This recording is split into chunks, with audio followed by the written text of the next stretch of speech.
happy to be here for this kind of seasonal edition of Heartfire, All Hallows Heartfire. And it puts me in mind of a story from the Sufi tradition. And it's a recent story that may be right on point for where we are today. A few decades ago, a sheikh of my lineage, the Chishti lineage of Sufism, was visiting Afghanistan, northern Afghanistan, and he was invited into a zikr ceremony, which is the practice that we do of remembrance. And he was invited into a zikr ceremony that had been going on every Thursday for over 1,000 years, 1,200 years specifically. And they brought him into an ancient building in an ancient village, really an Adobe style building. And he sat down in a group of about 40 dervishes. And the sheikh who's leading the meeting begins an elaborate invocation. And in the invocation, he begins to name the people in the lineage, the masters in the lineage through the centuries. And at a certain point, he pauses after naming these masters, and there's a great clap, there's a crack almost, and an aperture opens in the wall of this Adobe building, and there's a great whooshing sound. And then, after a moment, the aperture closes, and then they begin the zikr. La ilaha illallah, la ilaha illallah, la ilaha illallah. And the ceremony goes on for 3 or 4 hours. And at the end, the sheikh who's leading spends another hour calling out the names and greeting all of the invisible guests that came in through the aperture and thanking them for their presence in supporting the zikr. And that makes me think of, this phrase, All Hallows. What do we mean by that? It conjures all kinds of ghostly imagery for us, but we don't really know why it conjures that imagery or even what the name means. So All Hallows means all the holy ones, all the holy souls.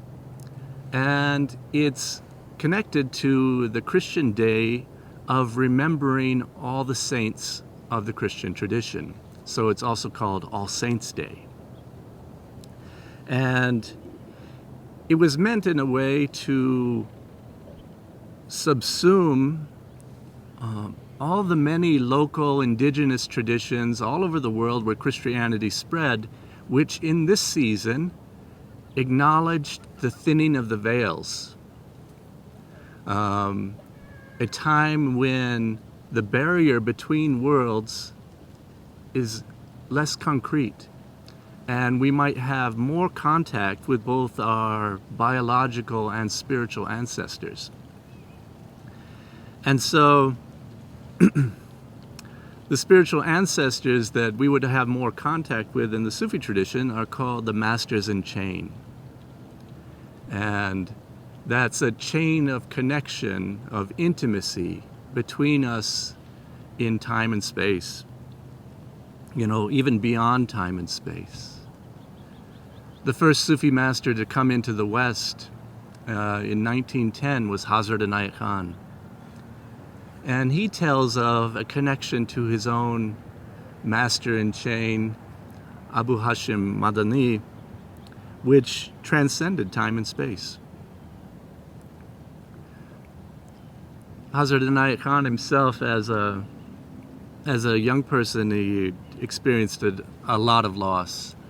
When he was 14, he lost his grandfather, to whom he was close, perhaps closer to anyone, closer to him than he was to anyone in the world. And his grandfather had partially raised him, and he lost him at 14. And in the same year, he lost his best friend, Sadanand.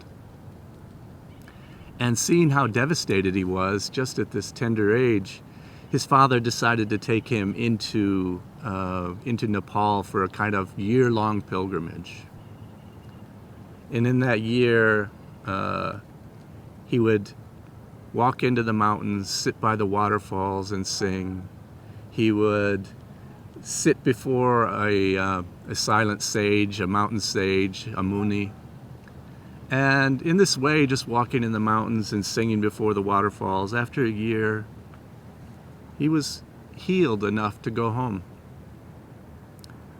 And he says that when he got back home, he realized how much he missed and loved his mother. That she was a completely selfless person who did everything for her family. And he wanted to just take care of her and serve her. Because at 14 or 15 years old in that culture, he was already a man. And he thought it was time to kind of now take care of my mother.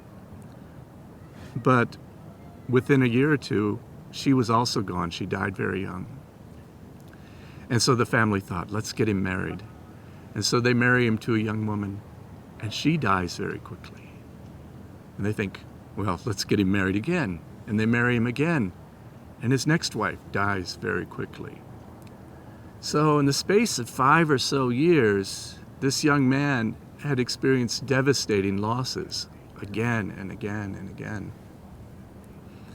And that puts you in a pretty reflective, contemplative state. And he decided to go wandering. He was a very talented musician. And he started to travel all over India. And he would sing at the courts of different Maharajas, and he would be paid for this singing in different ways.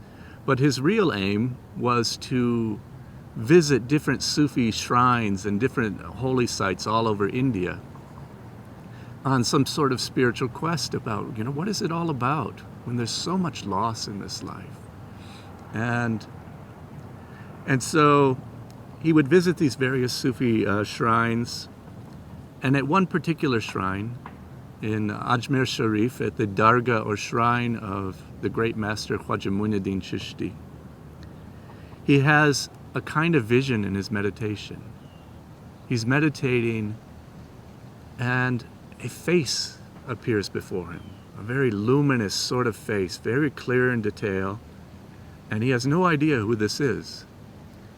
But from that point, this image, this face, this luminous face never leaves him.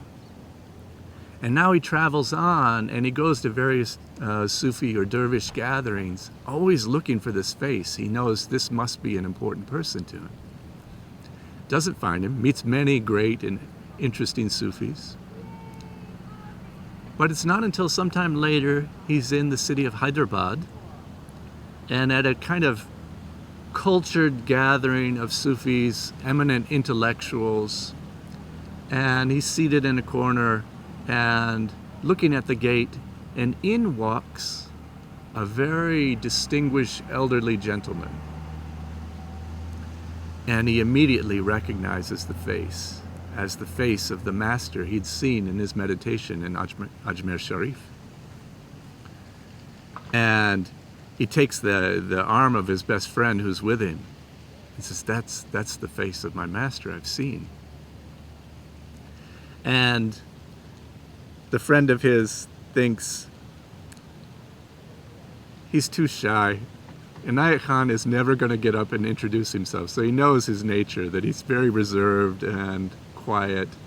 And so he contrives to be Cupid and make the match between them. So he stands him up and says, let's go talk to him. And even as they arrive just before this distinguished elderly gentleman, the man speaks and says, "Who is this young man whose spirit so appeals to my own?" And the friend says, "This is a young genius of music who, urgently desires to be your disciple." And on the spot, the Baya or initiation is done. And so for the next couple of years, he does intensive training with this master, whose name is Abu Hashim, Madani. And it appears as if Hazrat Inayat Khan was the only disciple of Abu Hashim Madani. So it appears that he may not have even taken disciples. And so the way this happened is incredibly important, that he appeared in this kind of luminous way as this face. And so there was a great bond between them that was established. This bond that happens in the initiation, which we call Baya, we call that bond a rabita. The rabita is the bond of intimacy that exists between master and disciple. And it transcends time and space. So his master was already elderly when he met him, and died not long after a few years. And I think we place his death at around 1907. And Hazrat Inayat Khan is given a blessing on his master's deathbed. And the blessing is, he puts his hands over his head, and the blessing is, to go forth and harmonize east and west by the power of your music. And that becomes the kind of mandate of Hazrat Inayat Khan's life. And in 1910, he travels into the West. He comes to America, and ostensibly as an emissary of Indian classical music, and he plays concerts all over the United States. But after these concerts, he gives talks on Sufism, or Indian philosophy, as they called it then. And in San Francisco in 1911, he meets his first Western disciple, who was the first Western Sufi. Her name was Ada Martin, and he named her Ada Rabia Martin. He gave her the name of the great Sufi saint Rabia. And that's the first Western Sufi. And so the Sufi tradition has been in the West for over 100 years now, because of this mandate given to him from his master. But before leaving India, he did approximately 3 years of traveling around and seeing more Sufi masters and singing at different courts. And on one of these journeys, we think sometime between 1907 and 1910, he's traveling through a very dangerous region. A region that's known for the kind of bandits and highway robbers, that you read about in books. And he has to travel through a forest on this road, this dangerous road, and he's traveling through at night in a caravan of kind of open carts. And the carts are pulled by oxen, and you'd sit up in the cart, and there's a whole string of them going through the forest at night. And the oxen driver says, "You sure you want to go through? It's a dangerous road." And Inayat Khan says, "I think we'll be all right. I think we'll be all right." And as they enter the forest, he kind of looks off to the side of the cart, and down walking beside him is a kind of spectral figure with a staff, an old man. And he's kind of indistinct, and he's really drawn to this, of course, because how often do we see that? And he turns and he looks closely at him, and he looks at the face and sees it's the face of his master who'd passed on. And he doesn't act shocked or anything. He feels, this is just as it should be. My master has arrived to see us safely through the forest. And this puts him so at ease that he describes becoming drowsy and then falling asleep in the cart as they go through the forest at night. And then he wakes with a start. There's a loud noise and screaming all around him, and there's fire up ahead, and he quickly asks the driver, "What's happening? What's happening?" He says, "Bandits are attacking the whole caravan, murdering and pillaging. So far they haven't got to us yet." And And somehow they pass through the carnage, the only cart that remains untouched. And they have no idea why. It's like they're not even seen. The bandits pass around them, go, and it's like they're not even looking at them. And they pass through safely. And the only thing he can think is that it's the blessing of his master who would come to escort them through. And so there are these kinds of stories in our tradition of this sacred bond that exists, again, through time and space, that is established with the masters in chain.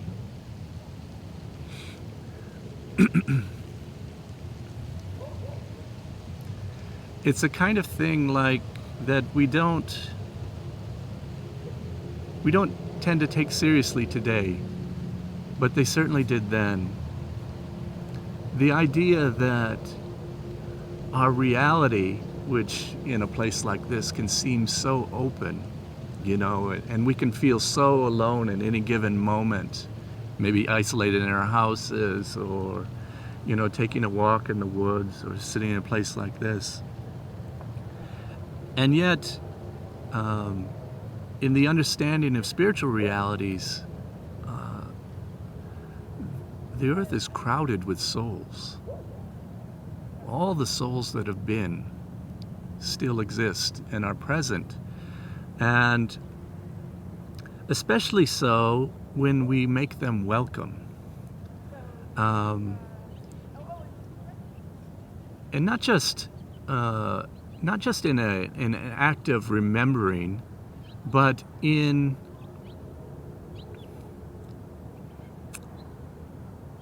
humble honoring of the support that they continue to give us. Now, in that story, it's obviously a great story, and that's the kind of support you would want. But it's meant in many ways, like there are silent witnesses to our tragedies, to our hard times, and the idea is that we have no idea how much support we're actually getting all the time that's holding us up. Even as we think we're standing on our own, or we have no idea how we got through a certain moment. In the tradition, there is an idea of how we got through those moments, that there was a lot of invisible support. It's also an important understanding to have in general that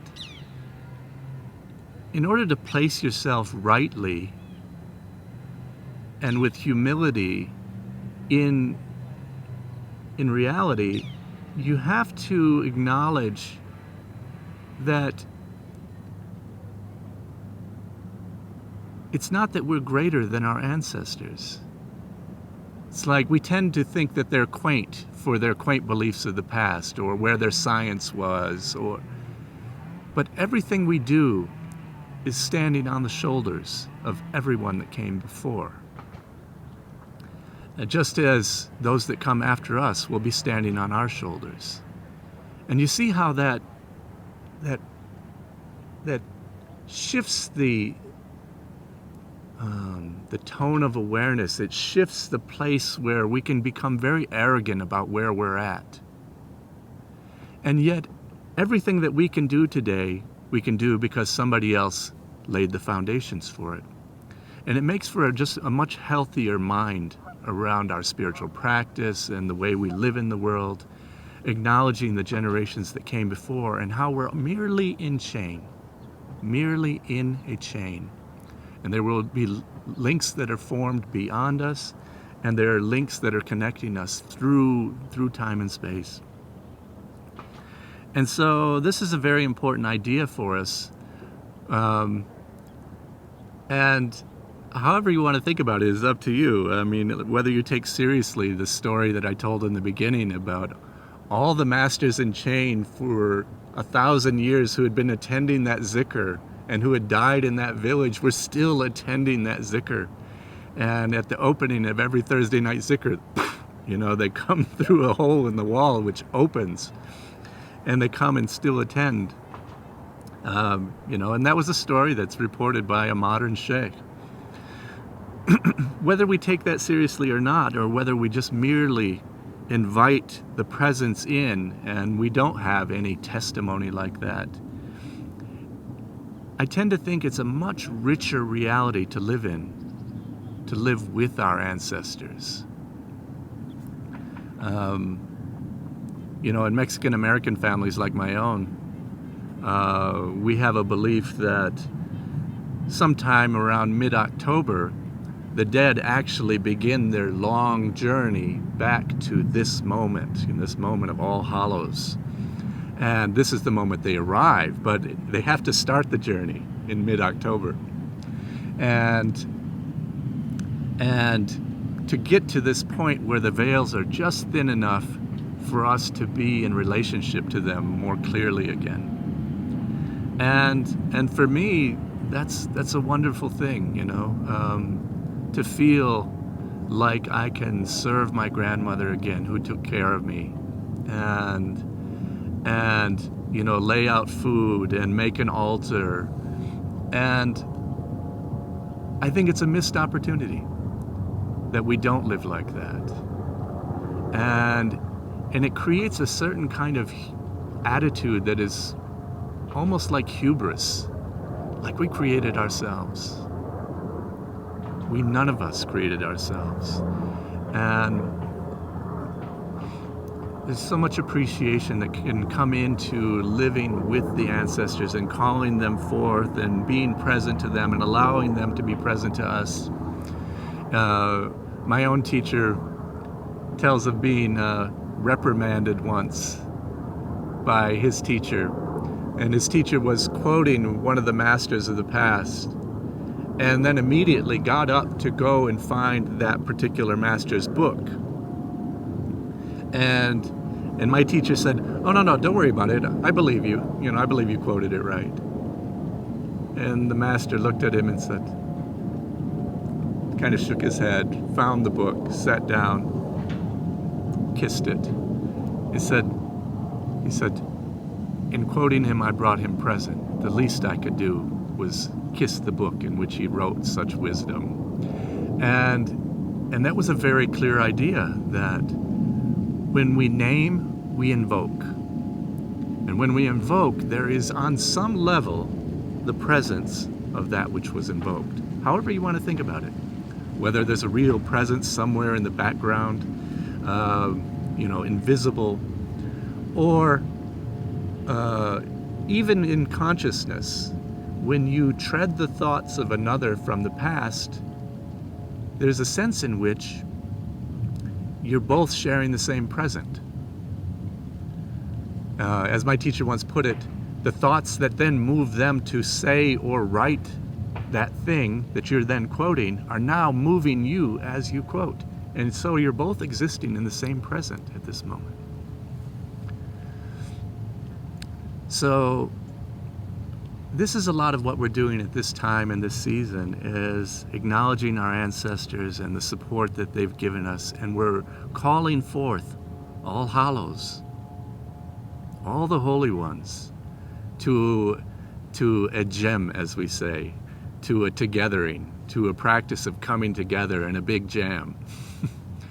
And so this is the time of that.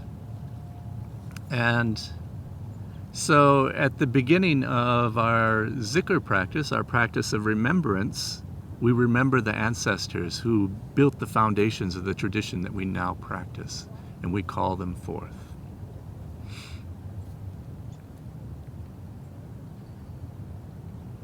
So perhaps remember that, and the next time you're going to sit down to practice, who are the allies that you want to bring in to your practice? Who do you want to call to be beside you as you do it? And, as my teacher used to say, he said, you should try to recognize who's on your inner council. Who are the people that are always present to you? And there's some people on your inner council that you need to maybe kick off the inner council, voices that are not so helpful. And then very selectively bring in, the masters in change that you think will support the kind of life that you want to live. bring in the biological ancestors that were most supportive of the vision that you want to bring forth in the world. And and to do that consciously is a very important act. So celebrate All Hallows. But remember that the ghosts are not spooky. They're all the invisible support that is available to us if only you would call on them.